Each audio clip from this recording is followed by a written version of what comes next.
Assalamualaikum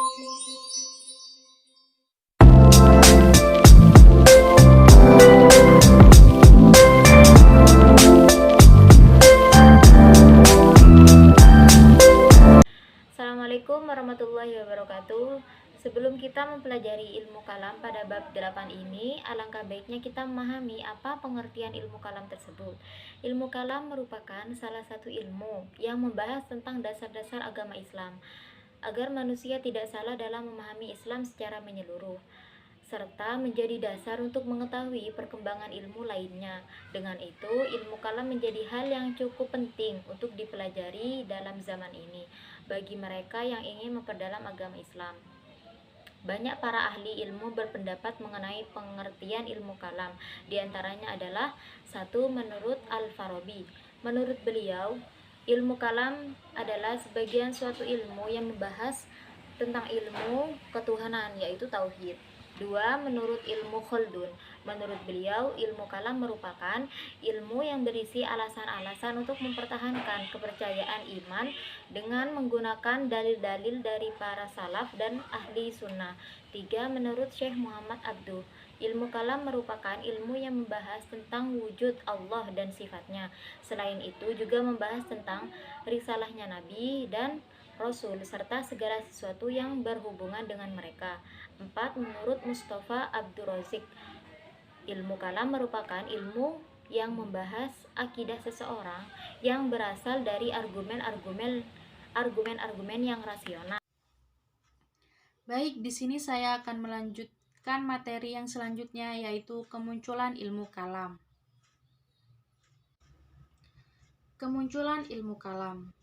Sumber utama ilmu kalam adalah Al-Quran dan hadis Rasulullah SAW yang berisi tentang penjelasan tentang wujud Allah, keesaannya, serta persoalan-persoalan lainnya.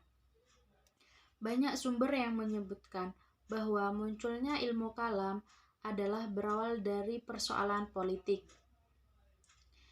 di mana persoalan politik yang paling hangat yang telah menimbulkan munculnya ilmu ini adalah perang saudara atau kelompok Ali bin Abu Thalib melawan kelompok Muawiyah bin Abu Sufyan. Jadi berawal dari inilah muncul beberapa kelompok yang mempersoalkan masalah-masalah yang berhubungan dengan Tuhan. Di sini saya akan melanjutkan presentasi dari poin ketiga tentang aliran-aliran dalam ilmu kalam. Aliran-aliran dalam ilmu kalam. Yang pertama yaitu aliran Khawarij. Khawarij berasal dari kata khoroja, artinya keluar. Yang dimaksud di sini yaitu keluar dari barisan Ali sebagai diterimanya arbit seorang Ali. Tokoh-tokoh dalam aliran Khawarij yaitu Urwan bin Hudair, Mustarid bin Sa'ad, Usarah al-Asadi, Quroi bin Maru'ah, Nafi bin al-Aqraq, dan Abdullah bin Bashir. Doktrin-doktrin dalam ilmu Khawarij yang pertama, khalifah harus dipilih bebas seluruh umat Islam. Dan yang kedua, khalifah tidak harus berasal dari keturunan Arab. Dan yang ketiga, dapat dipilih secara permanen selama yang bersangkutan bersikap adil dan menjalankan syariat Islam. Aliran yang kedua yaitu aliran Syiah. Syiah berasal dari kata bahasa Arab, ialah pihak, wa, golongan, kelompok, atau pengikut, sahabat, atau penolong. Adapun Ahla al-Bait adalah famili atau rumah Nabi. Syiah yang dinamakan al-Bait itu adalah Fatimah, suami Ali, Hasan dan Husain, anak kandungnya, menantunya, dan cucu-cucu Nabi, serta istri-istri Nabi tidak termasuk dalam Ahla al-Bait.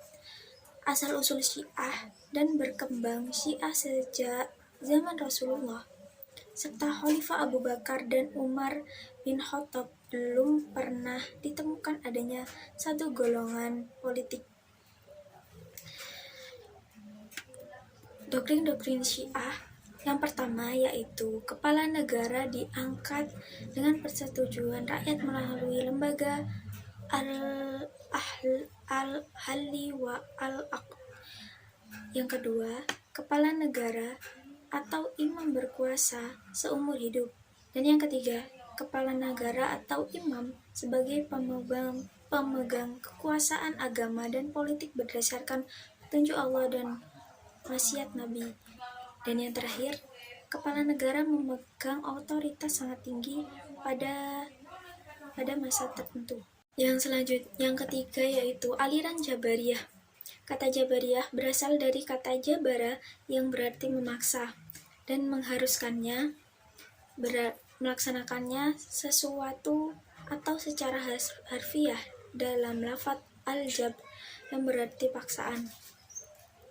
Tokoh-tokoh aliran Jabariyah: Al-Ja'ad bin Dirham, Jam bin Sofan, Ad-Dirar, Husain bin Muhammad al-Najjar. Doktrin-doktrin dalam aliran Jabariyah yaitu manusia mengerjakan perbuatan dalam keadaan terpaksa. Yang kedua, kalam Tuhan adalah makhluk.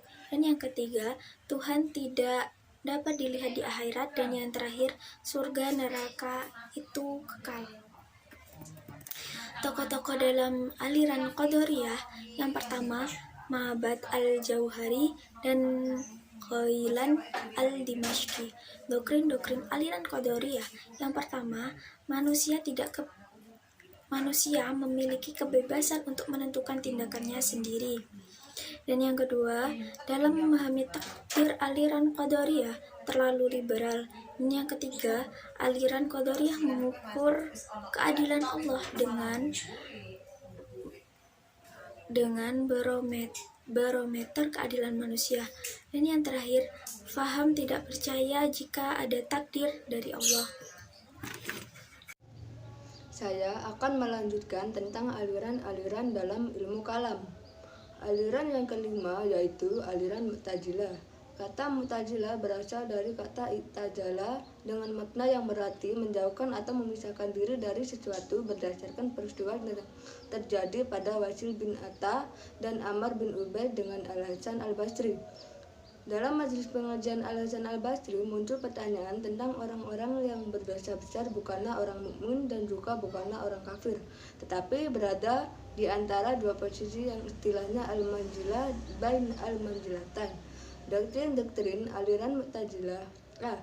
Kekuasaan kepala negara tidak terbatas waktunya. B. Akal yang menentukan perlu tidaknya dibentuk negara. Aliran keenam yaitu aliran Asy'ariyah. Aliran Asy'ariyah adalah aliran teologi yang dinisbahkan kepada pendirinya yaitu Abu Al-Hasan Ali bin Ismail al-Asy'ari. Menurut aliran Asy'ariyah, Allah mempunyai beberapa sifat dan sifat-sifat itu bukan zatnya dan bukan pula selain zatnya, namun ada pada zatnya. Meskipun penjelasan Asy'ariyah itu mengandung kontradiksi, hanya dengan itulah aliran tersebut dapat melepaskan diri dari paham ta'adud al-qudama atau banyaknya yang qadim. Tokoh-tokoh aliran Asy'ariyah: Al-Baqillani, Al-Juwaini, dan Al-Ghazali. Doktrin-doktrin aliran Asy'ariyah: A. Tuhan dan sifat-sifatnya. B. Kebebasan dalam berkehendak. C. Akal dan wahyu dan kriteria baik dan buruk. Ketujuh, aliran Maturidiyah. Nama Maturidiyah diambil dari nama tokoh pertama yang tampil mengajukan pemikiran sendiri. Nama lengkapnya adalah Abu Mansur Muhammad bin Mahmud al-Maturidi. Aliran Maturidiyah yang dikatakan tampil sebagai reaksi terhadap pemikiran-pemikiran Mu'tazilah yang rasional itu tidaklah seluruhnya sejalan dengan pemikiran yang diberikan oleh Asy'ari. Doktrin-doktrin aliran Maturidiyah: A. Kewajiban mengenal Allah Subhanahu wa Ta'ala dan syariat Islam. B. Janji dan ancaman Tuhan tidak boleh tidak mesti berlaku kelak. Kedelapan, aliran Murji'ah.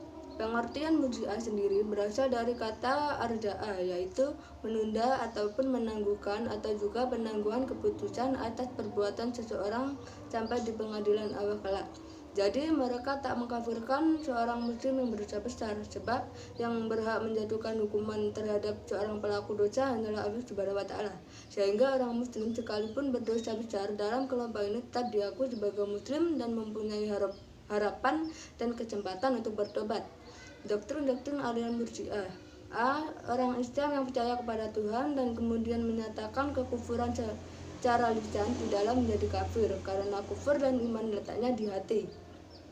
B. Menurut Murji'ah ekstrem ini, iman adalah mengetahui Tuhan dan kufur tidak tahu pada Tuhan. Sejalan dengan itu, salat bukanlah merupakan ibadat bagi mereka, karena yang tersebut ibadah adalah iman kepadanya dalam arti mengetahui